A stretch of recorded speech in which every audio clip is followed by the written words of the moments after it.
3장 8절에서 12절 말씀입니다. 야고보서 3장 8절에서 12절 말씀입니다.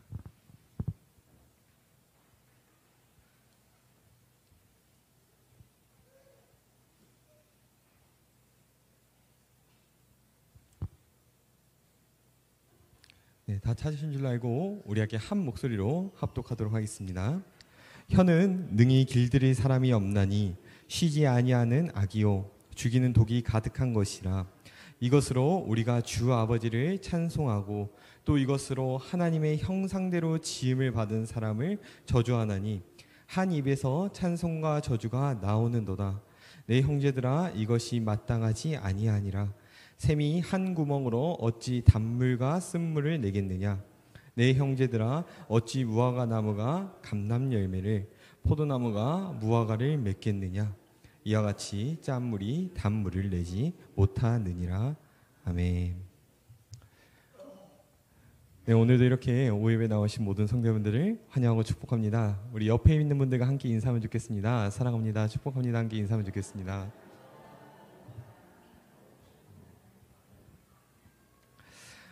벌써 무더운 여름 날씨가 오며 어느샌가 햇빛은 우리를 향해서 여름이다라고 외치고 있는 것 같습니다. 이런 무더위 더위 속에도 땀도 나고 찐득한 피부를 보면서 자동으로 짜증도 올라오게 되는 것 같습니다. 은혜롭게 아침 큐티를 하고 밖에 나가서 출근을 하고 삶의 자리로 나아가는 그 순간, 날씨의 영향 때문인지는 몰라도 어느샌가 에어컨을 찾고 있는 저의 모습, 그리고 더워지고 땀이 나기 시작하면서 아침에 받았던 은혜와는 다르게 저를 치고 가는 버스의 승객들, 시끄럽게 소리지는 아이들 등등 모든 환경이 저를 향해서 화를 내고 있는 것만 같을 때가 있기도 합니다. 물론 저희 연약함이라도 말할 수 있겠습니다. 그러나 우리가 여름이란 계절이 다가오게 되면서 이런 경험을 하지 않은 사람은 없을 거라고 생각이 듭니다. 혹여라도 그런 경험을 하신 분이 계신다면 정말로 예수님과 동행하는 삶을 살아가고 계신다고 말씀을 드리고 싶을 정도입니다. 저에게 있어서 더위란 짜증이며 그 짜증이 저의 하루를 망치기도 합니다. 그리고 하루를 망치는 것뿐만 아니라 하나님과 아침에 큐티한 그 말씀들, 하나님과의 관계까지도 망치게 하는 것 같았습니다. 분명히 은혜를 받고 오늘 하루는 아이들에게 화를 안 내야지, 오늘 하루만큼은 내가 정말 사랑으로 품어야 되겠다라는 은혜를 다짐하고 이렇게 나와왔는데, 그 길들이 어느 순간 지나고 보니까 더 이상 은혜가 아니라 화가 되어 있는 모습 또한 저도 삶에서 쉽게 발견할 수 있었습니다. 아니, 저만 그런지 모르겠습니다. 오늘은 아이들을 가르치면서 막 화를 안 내야지, 오늘은 정말 말을 내가 이쁘게 해서 아이들에게 사랑을 줘야 되겠다. 그러나 이런 결심들과는 다르게 아이들을 그렇게 사랑하면서도 또 말은 그렇게 하지 않는 저의 모습을 너무나도 쉽게 발견하였던 것 같습니다. 그리스도인이라고 불리는 모습과 삶의 모습에서는요, 멀어질 때가 분명히 있습니다. 어떻게 그렇게 했을 수가 있지라는 자괴감이 들기도 하고 남을 보며 판단을 할 때도 있습니다. 아는 청년이 직장에 일을 하고 있는데요. 그 회사 대표님께서 그 다른 직장 동료한테 이제 심한 말을 하면서 막 너는 머리가 나쁘다. 왜 그렇게 일 처리를 하지? 왜 그렇게 살아? 라고 하면서 막 인격 모독적인 말들을 내뱉었다고 합니다. 그 대표님 보면서 그 청년이 한 생각이, 나는 저렇게 말하지 않아야지 라고 생각하였다고 하는데요. 그 일하는 청년에게 듣기로 후에 그 대표님이 사실 어느 교회의 장로님이었다라는 사실을 말하게 됩니다. 회사를 사랑하는 것과 자신의 직원을 사랑하는 것과는 별개로 그 장로님께서 표현하시는 말들은요, 자신의 마음과 거리가 먼 것들이었습니다. 그 말들을 보고 일하던 청년은요, 장로님인 줄 상상도 못했다고 이야기합니다. 우리가 들리는 이 언어로 남을 판단하게 됩니다. 그리고 우리 또한 마찬가지로 우리가 하는 언어로 판단을 받게 됩니다. 같은 교회를 다니면서 한 사람은 평생 사랑을 외치면서 따뜻하게 말하는 사람이 있는 반면 다른 한 명은 입에 험한 말을 담으면서 막말하기를 좋아하는 사람이 있다면 그 둘 중 더욱 진실된 마음, 그리스도의 마음을 가진 자는 누구로 볼까요? 당연히 따뜻하게 말하는 사람일 것입니다. 많은 교회 생활들 속에서 시험에 들게 되는 수많은 이유들 중에서 가장 큰 이유를 꼽는다면요, 바로 사람들의 말 때문이다 라고 말합니다. 그렇다면 우리는 어떻게 해야 이 혀를 길들일까요? 우리의 부족한 이 혀와 말, 성경에서는요, 끊임없이 조심하고 깨어 있어야 한다라고 이야기합니다. 그래서 오늘은 이 말과 혀에 대해서 우리가 어떻게 해야 하는지 오늘 본문을 통해서 알아보길 소망합니다. 먼저 오늘 본문은 이렇게 시작합니다. 8절입니다. 혀는 능히 길들일 사람이 없나니 쉬지 아니하는 악이요 죽이는 독이 가득한 것이라. 이전에 8절 나오는 전에 있는 7절에서는요. 사람이 모든 동물들, 모든 생물들을 길들였다고 말합니다. 오늘 구절을 이렇게 그러면서 이어가는 건데요. 이 8절의 구절에서 혀는 아무도 길들일 사람이 없다고 이야기합니다. 그래서 이 혀가 쉬지 않는 악이며 독이 가득한 것이라고 이야기합니다. 그러니까 짐승은 길들일 수 있습니다. 강아지에게 앉으라고 말한다면요, 앉고요. 손이라고 하면 손을 내밉니다. 물론 처음부터 다 되는 것은 아니죠. 그러나 반복된 훈련 속에서 계속해서 길들인다면요, 어떤 고집센 강아지도 길들여지기 마련입니다. 그런데 우리의 혀는 그런 원리가 아닙니다. 본래는 분명히 길들일 수 있는 혀였을 것입니다. 그러나 오늘 야고보가 이렇게 길들이지 못한다고 이야기하는 것은 우리의 혀가 죄로 인하여서 본질을 잃어버렸기 때문입니다. 그러면서 우리는 절대 우리의 힘으로 이 혀를 마음대로 길들일 수가 없다는 것을 강조합니다. 우리의 혀가 길들여질 수 없다는 사실을 증명하는 것은 아주 쉽습니다. 당장 오늘 교회에서 사랑합니다, 축복합니다 라고 말하면서 축복을 끝없이 이야기하고 하나님을 찬양하고 사랑을 말하면서 이렇게 길들이고 또 길들입니다. 근데 다음 날이 된다면요, 그 축복의 언어들은 어디 갔는지 모르게 다시 원 상태의 말투로, 그리고 다시 본래의 나의 모습으로 돌아오게 됩니다. 그렇게 우리가 혀를 길들이지 못하기 때문에 포기해야 되는 것입니까? 아닙니다. 우리의 혀가 본질을 잃었기 때문에 그 혀의 본질을 회복해야 합니다. 그리고 그 회복하는 방법은 바로 하나님의 은혜라는 것입니다. 하나님의 은혜가 아니면 회복이 될 수가 없는 것입니다. 오늘 잠시 사랑한다고 말할 수 있습니다. 내가 은혜를 받아서 3일 동안은 사랑한다고 말하고 용서한다고 말하고 그렇게 말할 수 있습니다. 그러나 3일 이후에는요, 점점 그 말들이 참는 호흡으로 변하게 되고요. 그 이후에는 다시 비명으로 왜 그랬어? 라면서 소리치게 되는 그런 소리로 변하기 마련입니다. 그렇기 때문에 은혜가 매일매일 필요합니다. 한 번 받는 은혜로 평생을 살아갈 수는 없지만 매일 공급되는 은혜라면 그 은혜는 평생을 살아갈 수 있는 힘을 만들어줍니다. 하나님의 도우심 없이는 우리의 혀는 길들여질 수 없습니다. 은혜를 갈망하며 살아가시길 축복합니다.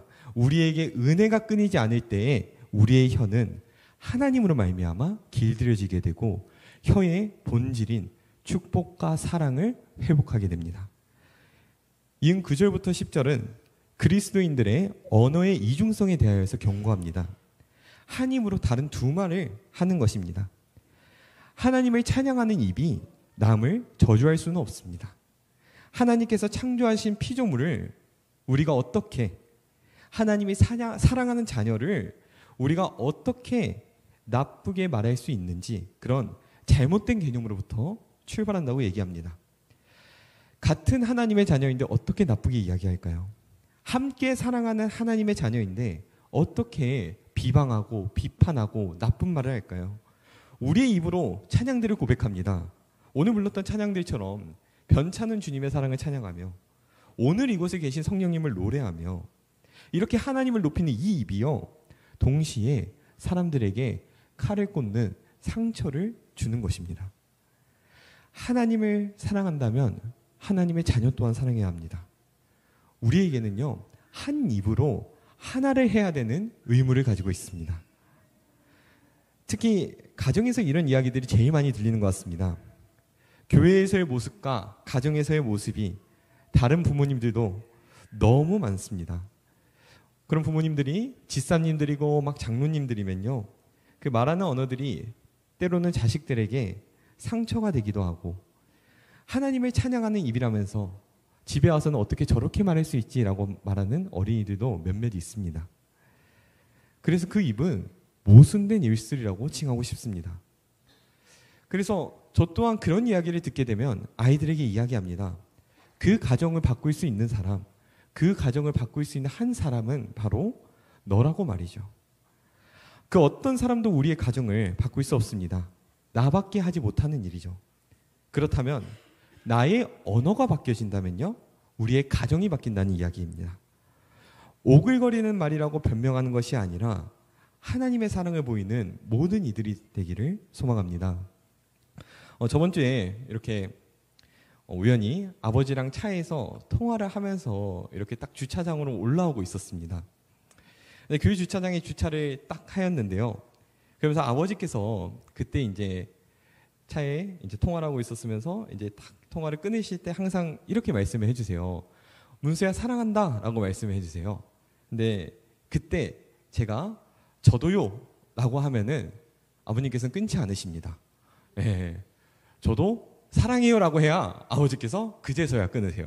네, 그렇게 아버님과 이게 통화를 하면서 딱 주차장에 차를 대고 이제 아버님께서 사랑해 하면서 딱 끊었는데, 그걸 우리 이제 담임 선생님께서 이제 우연히 들으신 겁니다. 이제 앞에 몇몇 분들이 계셨는데, 그러면서 저한테 하신 말씀이 경상도에서는 상상도 할 수 없는 일이라고 그렇게 말씀하시는 겁니다. 경상도에서는 꿈꿀 수 없다고 말하는 그 말이 제가 얼마나 당황스러웠는지, 네, 제 아버지께서는 전형적인 경상도 사람이십니다. 네, 결혼 당시까지만 해도 제 어머니께서 아버님을 보면서 항상 하시는 말씀이 말이 없으신 분이라고 하였습니다. 전형적인 경상도 남자로요, 말도 표현도 없는 무뚝뚝한 사람이었습니다. 근데 목사님이 되시고 하나님과의 관계가 깊어지시면서 가장 첫 번째로 달라진 것이 아버님의 언어였습니다. 표현도 말도 하지 못하는 그런 사람이 아니라 언제부턴가 갑자기 저를 보면서 사랑한다고 말하고 안아주고 그리고 기뻐하셨습니다. 그리고 놀랍게도 그 변화가 가정을 바꿨습니다. 사실 아주 작은 변화였습니다. 근데 그 변화가 한 가정을 살리게 되는 변화가 되었습니다. 부끄럽다고 사랑하지 말 못한다는 것은요, 핑계입니다. 사랑한다고, 고맙다고, 감사하다고 이렇게 표현하면서 이렇게 사랑하는 언어들을 하게 된다면요, 생명을 살리게 되는 겁니다. 가정이라는 하나님의 나라의 시작을 이끌게 된다는 것입니다. 지역의 핑계가 아니라, 성격의 핑계가 아니라 나의 입술이, 나의 언어가, 그리고 나의 마음까지도 바뀌는 역사를 경험하시는 모두가 되기를 소망합니다.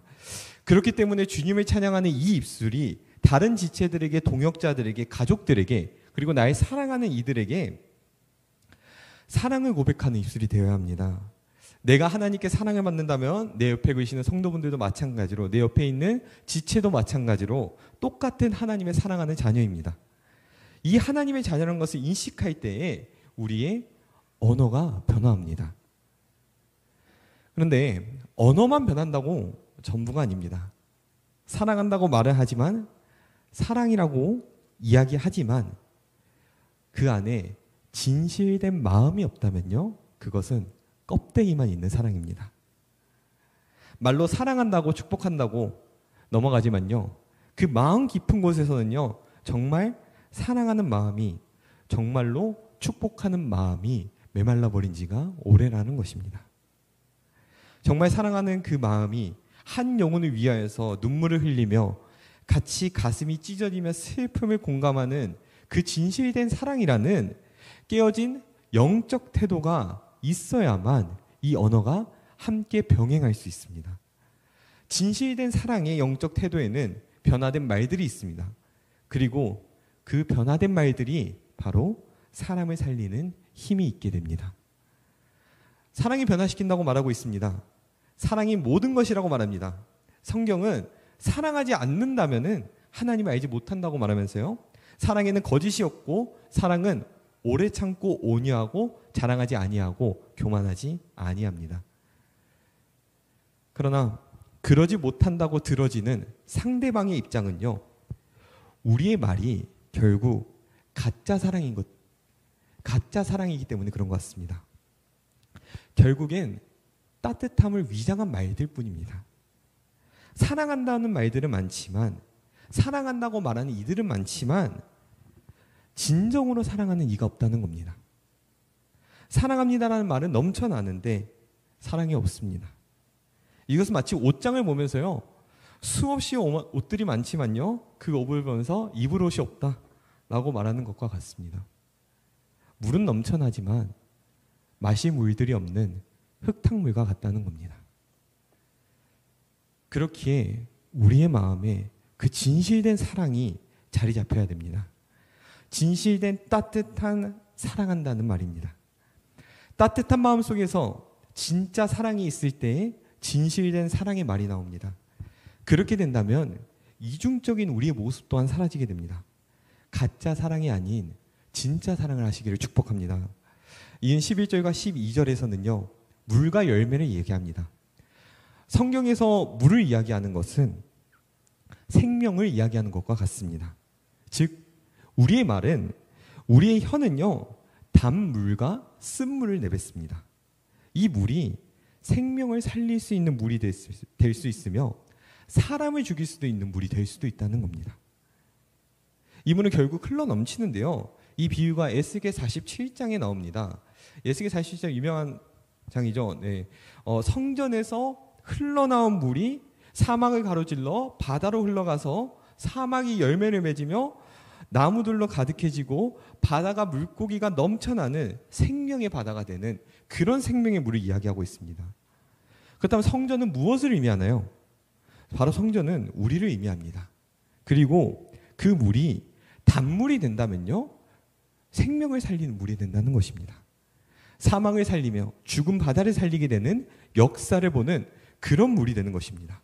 그러나 쓴물을 다릅니다. 사해바다의 물을 본다면요.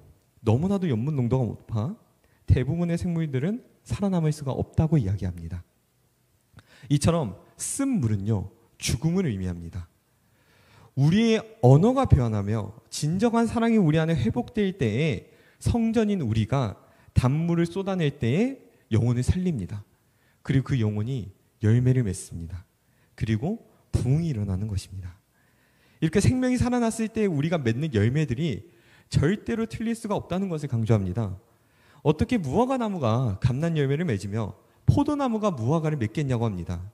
이같이 짠물이 우리의 잘못된 언어, 즉 죽음이 어떻게 단물이 되며 생명을 살리며 하나님의 일을 할 수 있는 입이라고 이야기할 수 있겠냐는 겁니다. 사랑하는 성도 여러분, 그리스도인은 두 마음을 품고 살아갈 수 없습니다. 이와 같이 우리는 두 언어를 한 힘에 품을 수가 없습니다. 우리에게 복음이 있다면요. 그 복음이 우리로 하여금 변하게 합니다. 그리고 삶의 열매를 반드시 맺게 한다는 겁니다. 그 열매는 반드시 복음의 열매로 맺혀진다는 거죠. 열매 없는 나무는 어떤 나무인가요? 바로 죽은 나무입니다. 삶에서의 사랑의 언어를 맺는, 이 열매를 맺는 모든 그리스도인들이 이정표라는 것입니다.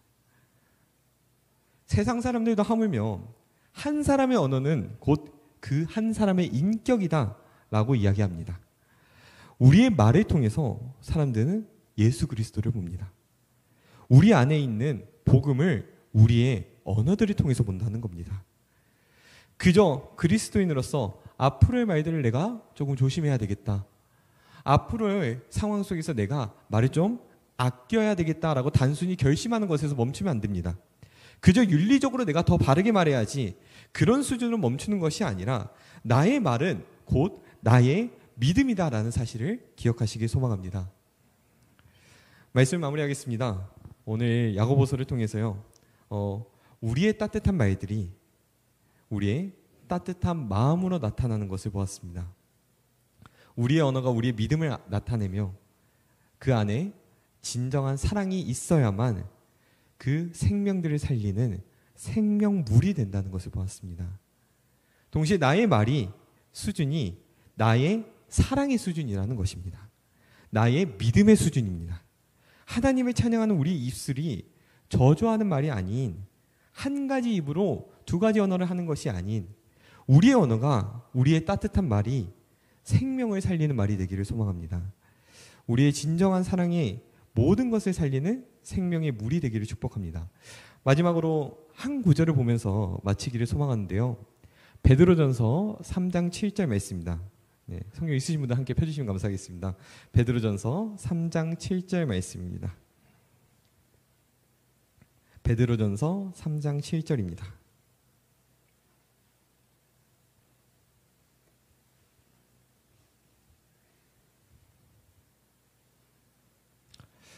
네, 베드로전서 3장 7절 말씀 우리 같이 함께 읽도록 하겠습니다.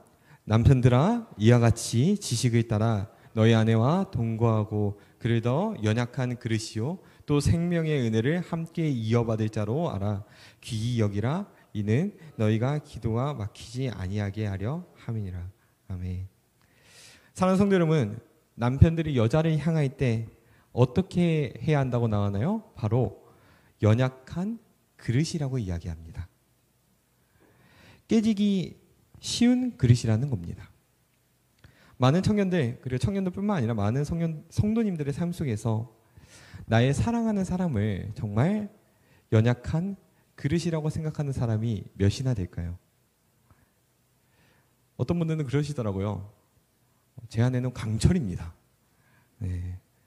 내 옆에 있는 동역자는요, 누구보다 튼튼해요. 절대 깨지지 않는 그릇으로 착각한다는 것입니다. 제가 보는 다른 사람들의 모습에서는요, 매일 보는 그릇, 매일 쓰는 그릇, 이걸 부산에서는 전문 용어로 스댕이라고 하더라고요. 네. 내가 사랑하는 사람이 이렇게 흔한 그릇, 그러나 깨지지 않는 단단한 그릇으로 착각한다는 것입니다. 물론 더러 사람들은 이야기합니다. 이렇게 스댕처럼 단단하게 그리고 강하게 키워야 된다. 이런 마음으로 우리가 훈련시켜야 된다. 그래야 홀로 설 수 있고 단단해진다라고 얘기합니다. 근데 생각해 봅시다. 우리 과연 어떤 그릇인가요?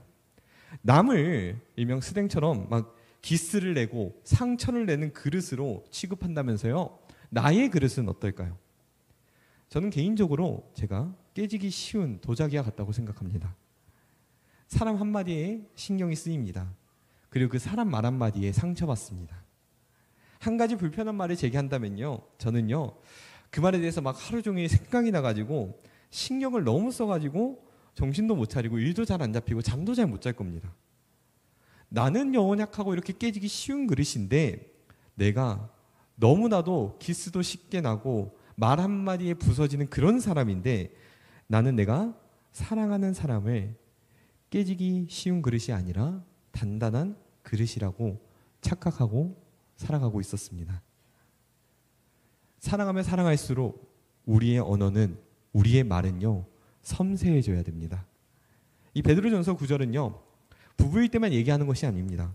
함께 생명의 은혜를 이어받을 자로 귀히 여기는 것은 부부뿐만 아니라 우리의 가족, 교회의 동역자들, 친구들, 그리고 삶에서의 내가 사랑하는 모든 사람들을 이야기한다는 것입니다. 그래서 오늘 본문에서 말합니다. 한 수도꼭지에서 어떻게 단물을 내면서 동시에 쓴물을 내겠냐고 말이죠. 어떻게 포도나무가 다른 열매인 무화과를 맺으며 찬양하는 입에서 저주하는 험한 말이 나오겠냐고 말하는 것입니다. 사랑하는 성도 여러분, 따뜻한 말이 우리의 마음 또한 변화시킵니다. 우리의 따뜻한 말 한마디가 한 생명을 살린다면 우리의 마음 또한 따뜻해지지 않나요? 대표적으로 양파 실험이라고 합니다. 한 양파에게 좋은 말만 하면서 양파를 키우고 다른 양파에게는 나쁜 말을 하면서 키우는 그런 실험이 있다고 하더라고요. 물론 많은 사람들이 최근에는 이 실험의 결과가 유사과학이라고 양파의 성장을 결정하는 것은 물의 영향이지 소리의 파동이 아니다 라고 말하는 사람들도 더러 있습니다. 그러나 우리가 이 대상을요, 양파가 아니라 아이에게 이 실험을 적용시킨다면요, 너무나도 명확한 결과들이 나오게 됩니다. 한 아이에게 매일매일 사랑한다는 말을, 긍정적인 말을, 너는 할 수 있다고, 너를 믿는다고 얘기한다면요, 우리는 실험하지 않아도요, 그 아이의 마음이 어떨지는 너무나도 잘 압니다. 사랑을 받는다면요, 그 사랑이 자동적으로 따라오게 됩니다. 그런데 다른 아이에게는요, 너는 못해, 너는 아니야, 너는 글렀어, 이런 식으로 말을 하면서 계속해서 그 아이를 키운다면요, 그 뒤에 따라오는 결과는요, 결국 아이의 부정적인 마음이 따라온다는 겁니다. 따뜻한 말 뒤에는 따뜻한 마음이 뒤따라옵니다. 부정적인 말 뒤에는 부정적인 마음이 뒤따라오게 됩니다. 우리에게 깨지기 쉬운 그릇들이 있다면요, 상대에게도, 우리의 가족, 지체들에게도 마찬가지로 깨지기 쉬운 그릇이라는 것을 명심하기 소망합니다. 우리의 말이, 언어가 사람을 살리며 죽입니다. 그래서 성경은 끊임없이 이 혀에 대해서 얘기합니다. 시편 34편 13절 말씀인데요, 내 혀를 악에서 금하며 내 입술을 거짓말에서 금할지어다. 사랑하는 성도 여러분, 우리의 혀로, 우리의 언어로 축복하시길 소망합니다. 사랑하시길 소망합니다. 가끔 여러 청년들과 얘기하면서, 부산이어서 그런지는 모르겠지만 한 명씩은 꼭 사랑한다고는 말 못합니다. 그런 청년들 꼭 한 명씩 있습니다. 네. 그런데요, 내 사랑하는 그 말 한마디가 한 영혼을 살린다면요, 그 말하지 못하는 사람이 있을 수가 있겠나요? 하나님을 사랑한다고 찬양하던 내 입술이 한 사람에게 진심으로 사랑한다고 말도 못하는 입술이라면요, 그 입술은 부끄러운 입술입니다. 우리의 혀가 사랑하는 말이 쏟아지는 혀가 되길 소망합니다. 우리의 마음이 그렇게 함께 사랑하는 마음이 되길 소망합니다. 그럴 때에 우리의 혀가 사람을 살리는 혀가 되며 한 사람의 인생을 바뀌게 하는 말이 되게 됩니다. 따뜻한 말로 따뜻한 마음을 가지는 명신기의 모든 성도님들 되시기를 축복합니다. 저도 오늘 이렇게 빌어 말씀드립니다. 정말로 정말로 사랑합니다. 아직 부족하지만 진심으로 사랑하며 따뜻한 말이 마음을 살리고 한 영혼을 변화시키는 진정한 사랑의 말이 되게 하겠습니다. 저의 언어가 사랑을 주어도 부족함이 없는 진정한 사랑의 언어가 되겠습니다.